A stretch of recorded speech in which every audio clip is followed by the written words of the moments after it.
Hello students, आज हम exercise 3.3 का क्वेश्चन नंबर 4 सॉल्व कर रहे हैं। The performance of student in first term and second term is given. Draw the double bar graph choosing appropriated scale and answer the following. यानी आपको एक students के मार्क्स बताए गए हैं कि उसके फर्स्ट टर्म में क्या मार्क्स आए थे हर सब्जेक्ट में और सेकेंड टर्म में उसके क्या मार्क्स आए थे। जैसे कि एक स्टूडेंट है, उसका इंग्लिश में फ़र्स्ट टर्म में 67 थे और सेकंड टर्म में उसके 70 मार्क्स आए हैं। तो इस तरह उसने आपको मार्क्स बताए हैं फ़र्स्ट टर्म और सेकंड टर्म के। तो अब आपने ये डाटा जो आपको दिया गया है, आपने इसे बार ग्राफ पे बनाना है। तो सबसे पहले हम ग्राफ स्टार्ट करते हैं। यहाँ मैंने ग्राफ के नीचे सब में सब्जेक्ट्स लिख दिए हैं, जैसे कि इंग्लिश, हिंदी, मैथ, साइंस और सोशल साइंस। और यहाँ पर मैंने फर्स्ट टर्म और सेकंड टर्म के मार्क्स रिप्रेजेंट कर दिए हैं। और यहाँ पर मैंने 1 यूनिट जो है वो 5 मार्क्स से रिप्रेजेंट किया है और फर्स्ट टर्म को मैं इस वाले बॉक्स से रिप्रेजेंट करूँगी और सेकंड टर्म को प्लेन बॉक्स से। ये हम इसलिए डिफरेंट डिफरेंट रिप्रेजेंट करते हैं ताकि हमें पता चल जाए कि ये फर्स्ट टर्म को हमने रिप्रेजेंट किया गया और ये सेकंड टर्म के मार्क्स हैं। सो हम स्टार्ट करते हैं। सबसे पहले उसके इंग्लिश में फ़र्स्ट टर्म में मार्क्स थे 67। तो आप देखो यहाँ पर 67 जो है वो 65 और 70 के बीच में बनेगा, तो यहाँ पर आप इसे 67 दे सकते हो।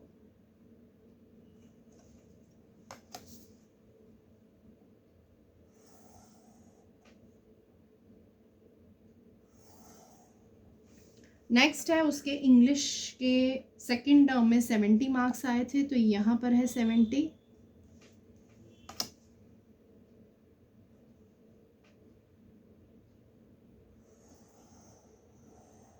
सो ये हो गए उसके फर्स्ट टर्म के मार्क्स और ये हो गए उसके सेकंड टर्म के मार्क्स। नेक्स्ट है उसके हिंदी में 72 मार्क्स थे। सो यहाँ पर आप 70 और 75 के बीच में 72 आएगा, तो यहाँ पर आप इसे 72 शो कर सकते हैं।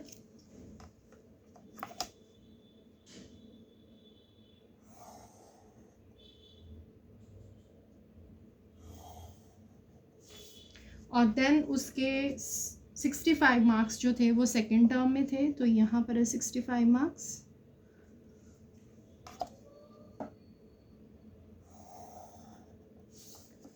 ये हो गए उसके फर्स्ट टर्म के मार्क्स।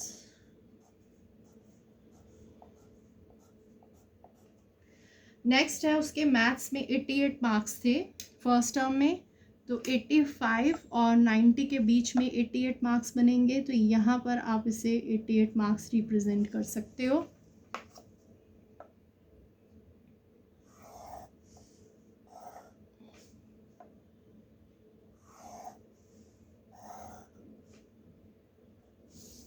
और मैथ्स में सेकंड टर्म में उसके 95 मार्क्स थे।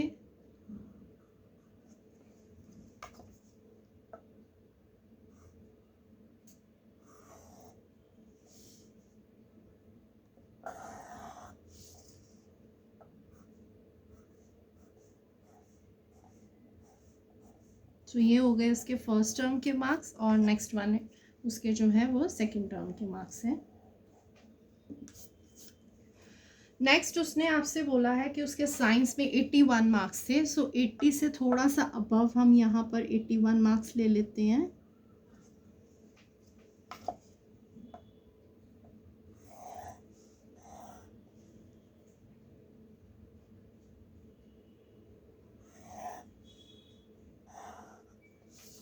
और नेक्स्ट है उसके 85 मार्क्स जो थे वो सेकंड टर्म में थे।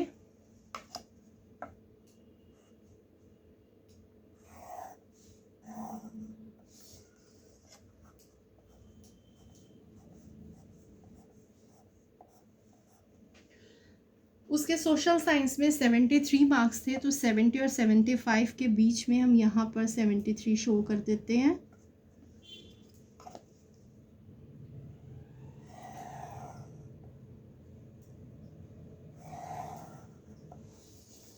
ये हो गए इसके फर्स्ट टर्म के मार्क्स और 75 मार्क्स जो थे वो उसके सेकंड टर्म में थे, तो ये हो गए उसके 75 मार्क्स।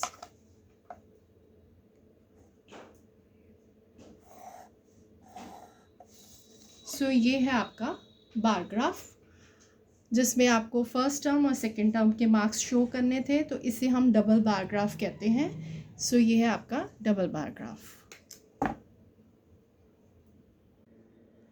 सो इसका फर्स्ट पार्ट है, in which subject has the child improved his performance the most, यानी कौन सा ऐसा सब्जेक्ट है जिसमें चाइल्ड ने सबसे ज़्यादा इम्प्रूवमेंट करी है। तो टर्म 1 में अगर उसके इंग्लिश में 67 थे, टर्म 2 में 70 हो गए, हिंदी में उसके 72 थे, टर्म 2 में उसके 65 हो गए, यानी इसमें उसकी परफॉर्मेंस बिल्कुल डाउन गई है। मैथ्स में 88 थे फर्स्ट टर्म में, उसने इम्प्रूव करके सेकेंड टर्म में 95 आया उसके। साइंस में 81 थे, 85 हो गए उसके सेकेंड टर्म में। और सोशल साइंस में उसके फर्स्ट टर्म में 73 थे और उसके सेकेंड टर्म में 75 आए। तो उससे सभी सब्जेक्ट्स में इम्प्रूवमेंट करी है सिवाय हिंदी के।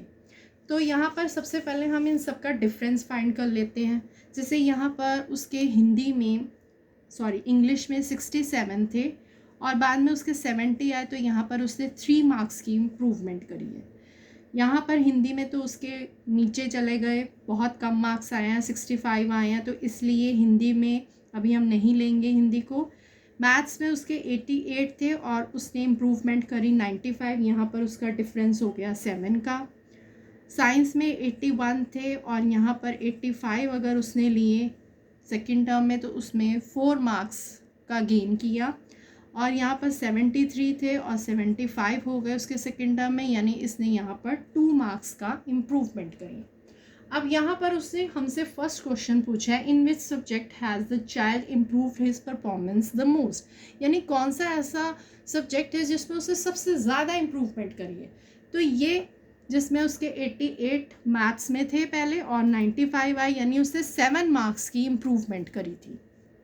तो इसका फर्स्ट का आंसर आ जाएगा मैथ सब्जेक्ट,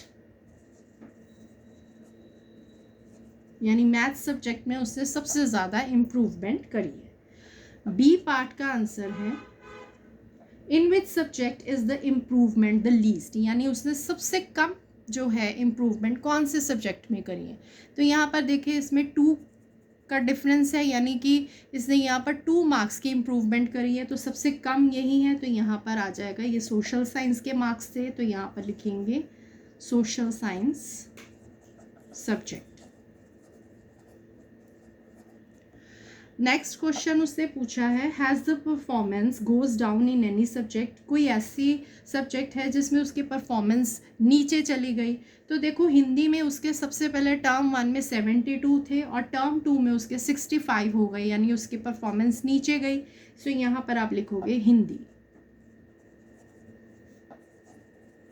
हिंदी सब्जेक्ट में उसके टर्म 1 में 72 थे, लेकिन बाद में उसके 65 हो गए। सो इसने इस सब्जेक्ट में इम्प्रूवमेंट नहीं करी। सो ये है इसके आंसर्स। Thank you.